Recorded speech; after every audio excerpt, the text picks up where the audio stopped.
Assalamualaikum warahmatullahi wabarakatuh. Halo Sobat Misteri Sunyi Mencekam. Mudah-mudahan Anda masih terus setia bersama kami, channel yang setiap hari selalu menyuguhkan cerita-cerita misteri menarik. Kali ini kami sudah menyiapkan sebuah kisah misteri yang berjudul Dibantu Jin Ketika Sedang Bekerja. Malam itu mata Katon enggan terpejam. Masih di posisi tiduran, dia mengecek telepon genggam untuk melihat jam. Waktu menunjukkan pukul 22.00. Daripada suntuk di rumah, Katon pun keluar kamar dan mengeluarkan kuda besi kesayangannya. Motor sudah di luar, tak lupa dia mengunci pintu dan menaiki motor. Katon menaiki motor, tak lupa berdoa ala kadarnya. Starter dinyalakan, lalu menarik gas dan menginjak gigi. Motor pun mulai berjalan. Lumayan dingin malam ini, sampai sesekali Katon menggigil. Tetapi niatnya sudah bulat untuk terus lanjutkan perjalanan. Ton, mau kemana? Sapa Pak Purnomo yang sedang olahraga malam di depan rumah. Ke majelis, Pak, balas Katon dengan nada teriak. Tak lama Katon sampai di depan tanah lapang yang nantinya akan dibuat bangunan untuk majelis. Katon menghentikan motornya, mencabut kunci dan turun. Matanya melihat ke arah langit nampak begitu cerah. Tak ada awan mendung. Sinar rembulan pun menyapa dan membantunya menerangi malam tanpa percahayaan. Katon berjalan mendekati bahan bangunan yang tersusun rapi. Dia kembali berjalan mendekati terpal yang menutupi alat pertukangan. Katon membuka terpal dan mengambil beberapa barang yang bisa digunakan, lalu menutup terpal kembali. Dia membawa beberapa alat, mendekat bahan bangunan. Tak lupa dia juga menyalakan lampu untuk membantu penerangan. Katon mulai bekerja seorang diri dengan mencampur pasir dan semen, mencampurnya dengan air dan mulai mengaduknya. Dirasa adukan sudah rata, Katon sedikit berjalan ke arah sungai untuk mengambil beberapa batu. Mas, malam-malam gini kok kerja? Terdengar suara seorang perempuan bertanya. Katon mencari sumber suara tersebut, namun dia tak melihat adanya orang lain. Hingga matanya menelisik ke arah pohon pisang. Astag, teriak Katon tertahan, kaget melihat perempuan cantik sedang duduk di bawah pohon pisang sambil menekuk kedua kakinya. Kedua tangan perempuan tersebut diletakkan di atas lutut sebagai tumpuan. Perempuan itu mengenakan gaun putih, rambut diikat, dan tangan kirinya mengenakan gelang emas. Iya mbak, jawab Katon terbata. Aku temanin ya, ucapnya dengan nada sedikit teriak karena jauh. Katon bingung dan ragu. Mengapa ada perempuan cantik duduk malam-malam di bawah pohon pisang? Tetapi dia tak menghiraukannya dan lanjut bekerja. Sesekali Katon mencuri pandang, dan perempuan itu tersenyum sambil terus menatap ke arah Katon, membuatnya jadi salah tingkah. Mbak, rumahnya di mana? Sudah malam begini kok keluar? Tanya Katon sesekali melihat, namun masih terus bekerja. Di situ mas, sebelah Linggan, jawabnya. Oh, balas Katon singkat. Bagi yang belum tahu dengan istilah Linggan, Linggan merupakan tempat pembakaran batu bata. Saat itu, Katon salah tingkahnya kebangetan karena terus ditonton oleh perempuan cantik. Padahal sebenarnya dia tahu kalau di Linggan itu sebenarnya tanah kosong, tak ada rumah satupun. Katon masih bekerja dan sekarang lebih fokus. Dia mengambil batu dan adukan yang sudah jadi, lalu mulai menatanya. Mas, aku ambilkan air minum ya, ujar wanita tersebut. Jangan mbak, repotin, jawab Katon tanpa melihat. Jangan sungkan mas, mau yang hangat atau yang dingin? Tanya perempuan tersebut. Kopi saja mbak, tapi kalau nggak merepotkan, balas Katon. Iya, tunggu sebentar, jawabnya mulai berdiri. Perempuan itu mulai berjalan ke arah jalanan. Katon yang sedari awal sempat curiga menengok ke arahnya. Dia penasaran perempuan itu demit atau manusia, tetapi dia tak menemukan jawaban. Gaun putih yang panjang menutupi kaki perempuan tersebut. Bagian bawahnya sampai kotor karena menyapu debu jalanan. Katon melepaskan pandangannya dan kembali bekerja. Tak berapa lama saat Katon kembali menengok, perempuan itu sudah ada di bawah pohon pisang sambil duduk, seperti pertama kali Katon melihatnya. Perempuan itu sudah kembali tanpa tahu dari mana dia datang, tetapi ada yang berbeda. Perempuan itu berganti pakaian. Dia mengenakan lingerie berwarna merah muda. Dah, pokoknya salah tingkah. Gumam Katon yang semakin grogi sampai kerjaannya jadi tak karuan. Di depan tempat dia duduk, terlihat 2 gelas berisi kopi hitam dan beberapa makanan ringan. "Sini dulu mas, kita ngopi," pinta perempuan itu. "Iya mbak, bentar," jawab Katon. "Sudahlah mas, kesini saja dulu. Tak usah grogi," pintanya lagi seolah tahu isi hati Katon yang jadi grogi dibuatnya. Dengan sedikit grogi, Katon mendekat ke mbak tersebut dan mengambil segelas kopi yang dia suguhkan. Matanya mulai melirik bagian paha. "Muluse, asem ki," pikir Katon. Katon menaruh gelas yang baru saja dia seruput, lalu hendak kembali untuk melanjutkan pekerjaannya. "Kemana mas?" "Di sini saja, dekat-dekat sama Nadia, gak usah jauh-jauh," pintanya sambil menepuk tanah berumput di sebelahnya. Baru beberapa langkah, Katon pun kembali dan duduk di sebelah Nadia, namun agak sedikit jauh. Tiba-tiba Nadia mendekat dan merapat ke arah Katon. Katon membuang pandangan. Dia tak enak melihat ke arah Nadia yang mengenakan lingerie transparan sampai terlihat pakaian dalamnya. "Kurang manis gak mas?" tanya Nadia dengan bahasa halus, seakan merayu. "Sudah manis mbak, cukup," balas Katon tanpa melirik. "Kalau ngobrol menghadap ke sini, menghadap Nadia. Jangan menghadap ke pohon jati," ucapnya merayu. Sebenarnya Katon malu, tetapi dia penasaran. Akhirnya Katon memberanikan diri melihat ke arah Nadia. Katon melihat ke arah bawah, tepatnya ke tangan Nadia. Dilihatnya ada tato tribal di pergelangan tangannya. "Mbak Nadia kerja di mana?" "Selama aku ikut majelis. Kalau siang sering kesini, tapi nggak pernah lihat mbak," tanya Katon yang masih menundukkan kepala. "Aku jarang di rumah mas. Kalau siang kerja dan jam segini baru pulang," jelas Nadia. "Kerjanya penghibur atau jadi pelacur?" tanya Katon dalam hati. Katon masih tak berani memandang ke arah Nadia yang wajahnya semakin lama semakin dekat. "Mas, nggak lelah? Siang kerja, malam lembur untuk majelis?" tanya Nadia.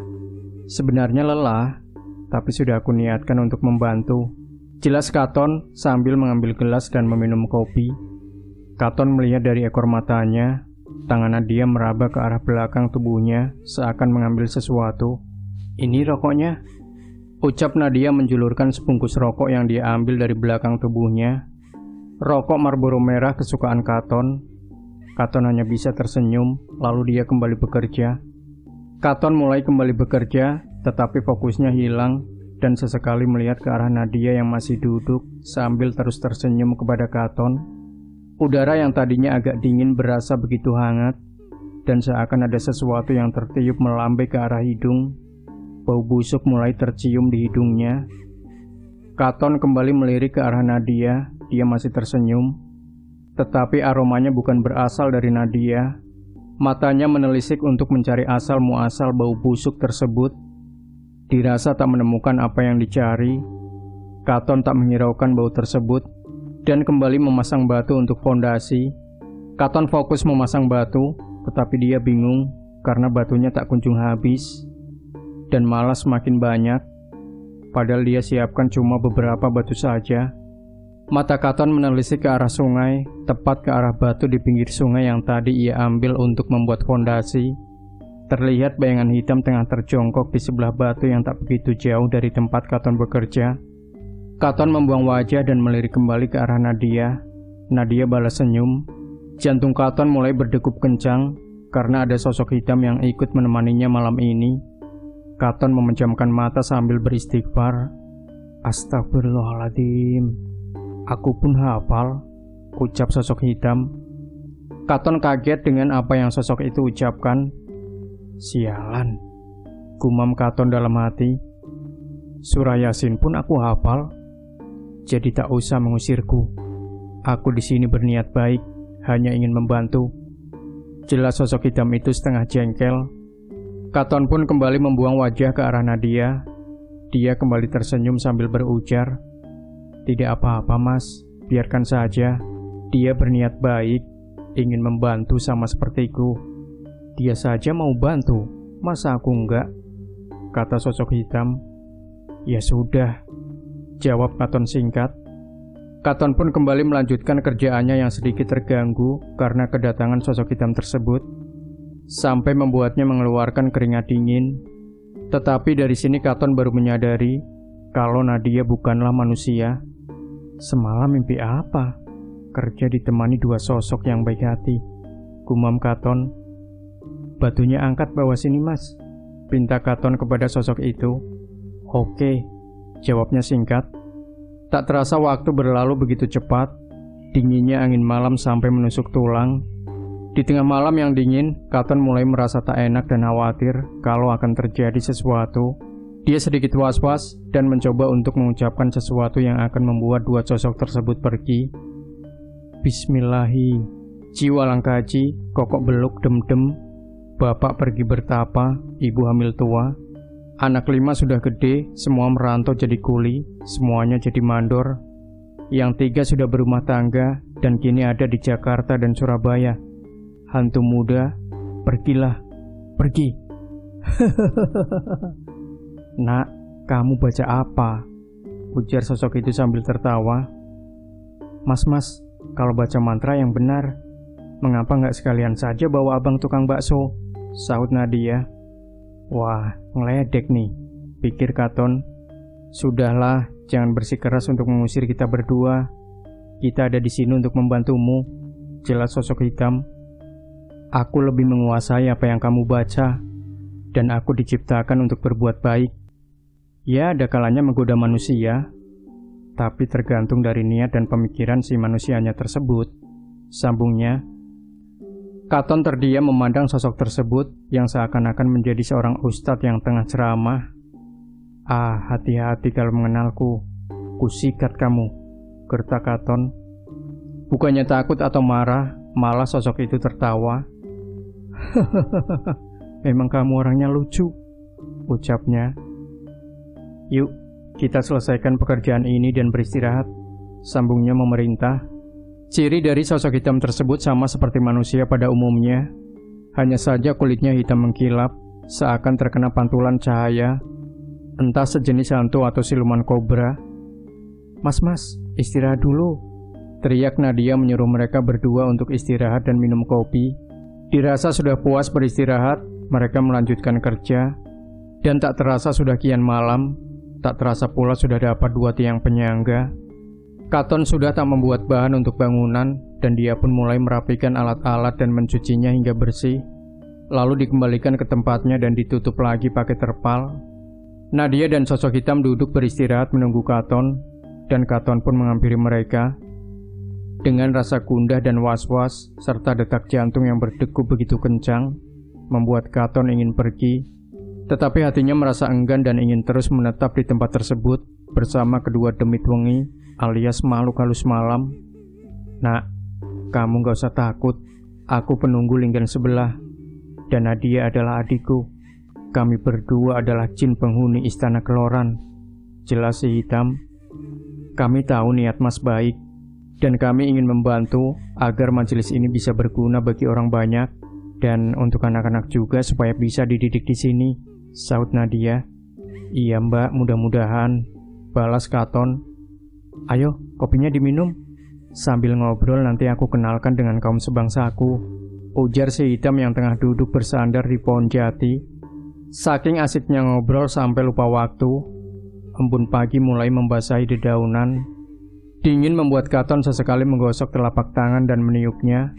Nadia beranjak dari tempat duduk sambil memegang tangan Katon. Katon ikut berdiri dan mereka berdua berjalan ke arah jalan. Katon tak bisa berkata. Mulutnya seakan terkunci. Matanya hanya menatap wajah Nadia yang tersenyum manis. Katon seakan terhipnotis oleh kecantikan Nadia. Bahkan dia tak menoleh sama sekali, hanya fokus memandangi wajah Nadia yang begitu indah. Keduanya berjalan melalui sela pohon jati, dan sesampainya di jalan dekat Linggan, nampak sebuah bangunan dengan cahaya yang begitu terang benderang. Wow! Katon terperanjat kagum dengan bangunan tersebut yang mirip istana di dalam film-film kolosal. Nadia masih terus memegang tangan Katon menggandengnya, terus berjalan sampai mendekati bangunan yang mirip istana dan masuk ke dalamnya. Sesampainya di dalam, Katon terkejut. Di dalam bangunan tersebut sangatlah luas. Lantainya memakai tile keramik zaman dulu. Di situ juga ada meja yang tersusun rapi berjejer. Satu meja didiami satu orang. Semua orang yang ada di situ melihat ke arah Katon dan Nadia. Mungkin mereka bertanya-tanya tentang siapa manusia yang dibawanya masuk ke dalam istana tersebut. Dari arah belakang, Katon mencium bau wangian, membuatnya terus melihat ke arah belakang. Dan benar saja ada sosok lain yang ikut berjalan selain mereka berdua. Sosok pemuda tampan dengan mahkota di kepalanya membuat Katon sedikit kaget dan terperanjat kagum dengan sosok tersebut, karena semua orang yang melihatnya langsung menunduk dan memberi hormat. Ketiganya masih terus berjalan menelusuri istana Keloran. Katon membalikkan pandangannya ke Nadia. Tampak dia masih tersenyum dan terus memegangi tangan Katon dengan sangat erat. Di depan mata ada satu meja yang paling depan, terdapat 3 kursi yang saling berhadapan. Sesampainya di dekat meja itu, ketiganya duduk di kursi masing-masing saling menatap. Baru saja duduk ada beberapa dayang cantik membawa nampan berisi makanan. Ketika diletakkan makanan tersebut di masing-masing meja yang berada di dalam istana Keloran, mereka meletakkan makanan tersebut di masing-masing meja yang berada di dalam istana Keloran. Dayang cantik berusia belasan tahun dengan rambut yang disanggul, mengenakan kebaya dan selendang yang terikat di pinggang, dan ada juga yang menyampirkannya ke bahu. Bagian bawahnya memakai kain bermotif batik, dan mereka tak mengenakan alas kaki. Salah satu dayang yang meletakkan makanan di meja Katon sambil tersenyum, membuat Katon memandang kagum. "Aduh," teriak Katon kala mendapatkan cubitan kecil di tangannya. "Masnya jangan nakal," ucap Nadia tersenyum. Katon masih bingung dengan keadaannya saat itu. Dia masih melihat ke sana kemari yang persis seperti pemandangan di dalam film kolosal. "Silakan, nikmati hidangannya." Terdengar suara dari arah lain membuat Katon mencari sumber suara tersebut. Nampak seseorang yang gagah perkasa sedang duduk di atas kursi keprabon, tersenyum kepada semua. Nampak seseorang yang gagah perkasa sedang duduk di atas kursi keprabon, tersenyum kepada semua orang sambil mempersilahkan mereka memakan makanan yang sudah dihidangkan. Katon masih terdiam sambil melihat sekeliling. Didapatinya mereka makan begitu lahap, namun bukan makanan pada umumnya. Katon melihat mereka makan batu bata yang masih merah, alias belum dibakar, dan ada pula yang makan serabut kelapa alias sepet. Katon memalingkan wajahnya lagi dan melihat ke arah orang yang duduk bersamanya, duduk satu meja dengannya. Nadia dan pemuda tampan bermahkota yang juga ikut menikmati makanan. Namun apa yang dimakan Nadia dan pemuda tersebut berbeda dengan yang lain.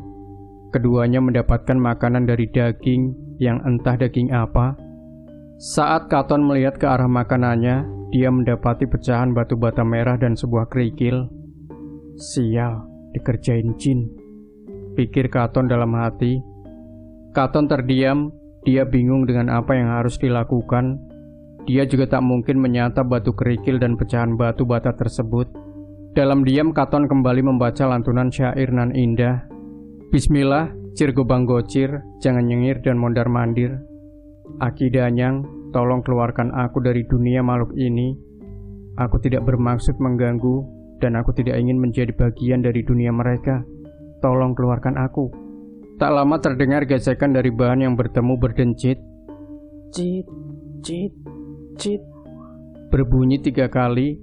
Lalu pandangan Katon mulai buram dan anggota tubuhnya seakan mati rasa. "Woi, bangun!" teriak seseorang sambil menepuk-nepuk bahunya. Pandangan Katon mulai membaik dan dia melihat siapa orang yang berada di sampingnya. Rupanya dia salah satu teman Katon satu jamaah di majelis tersebut. "Kamu mabuk ya? Kok tidur di sini?" tanyanya bingung. Katon bangun dari tempatnya bersandar dan melihat ke arah kiri yang nampak linggan, dan melirik ke sebelah kanan terdapat kebun kosong yang ditumbuhi tanaman liar. Katon balik melihat ke arah belakang. Didapatinya pohon jati yang lumayan besar. pohon tempat dia bersandar sebelum tersadar. Benar, aku dikerjain jin, gumam Katon di dalam hati. Dasar setan, orang lagi kerja malah dikerjain. Nih, rasakan, gumamnya sambil menendang-nendang pohon jati tempatnya bersandar. Oh, cuy. Katon meludahi pohon jati tersebut berkali-kali. Kukira kamu mabuk, jadi aku biarkan kamu duduk di situ, ucap temannya tersebut. Katon tak menjelaskan perihal apa yang terjadi. Tak lama terdengar suara adzan subuh. Temannya langsung pamit untuk berangkat kerja di pasar. Temannya sudah berangkat. Katon melihat sekeliling, lalu dia membuka celananya. Dan mati kamu, bau pesing. Katon buang air kecil ke pohon tersebut. Setelah itu Katon berjalan ke arah motornya. Dia duduk di atas motor dan terdengar suara. Setan kamu mas, teriak Nadia. Biarin, jawab Katon, lalu mulai menstarter motornya dan pulang. Sampai di rumah, Katon memasukkan motornya dan bergegas ke kamar mandi untuk membersihkan tubuh yang kotor karena kerja dan kotor karena bersandar di pohon jati. Malam berikutnya, Katon bersantai di dalam kamarnya seorang diri. Tiba-tiba tercium bau wewangian yang menyengat, menyelimuti seluruh bagian kamar. Lalu tubuhnya tak bisa digerakkan. Lampu kamarnya pun seketika padam. Katon hanya bisa menggerakkan bola matanya ke kanan dan ke kiri. Ini sebagai permintaan maafku mas, terdengar suara dari seseorang. Dan tak salah lagi kalau suara tersebut berasal dari Nadia. Katon tak bisa menjawab, mulutnya terkunci. Dia merasa berada di ujung tanduknya malapetaka. Kalau nggak bisa keluar kamar, wah, blai. Gumam Katon dalam hatinya. Malam ini aku milikmu sepenuhnya, ucap Nadia. Woi Nadia, jangan gila kamu, teriak Katon dalam batin. Sekali-kali gila tidak apa mas, aku terlanjur suka sama kamu. Tidak bisa sama kamu, aku minta keturunan. Terdengar suara Nadia dari arah samping Katon. Demikian Sobat Misteri Sunyi Mencekam. Jangan lupa berikan komentar Anda, like, share video ini, subscribe channel Sunyi Mencekam, dan kembali nantikan cerita-cerita misteri terbaru dari kami. Wassalamualaikum warahmatullahi wabarakatuh.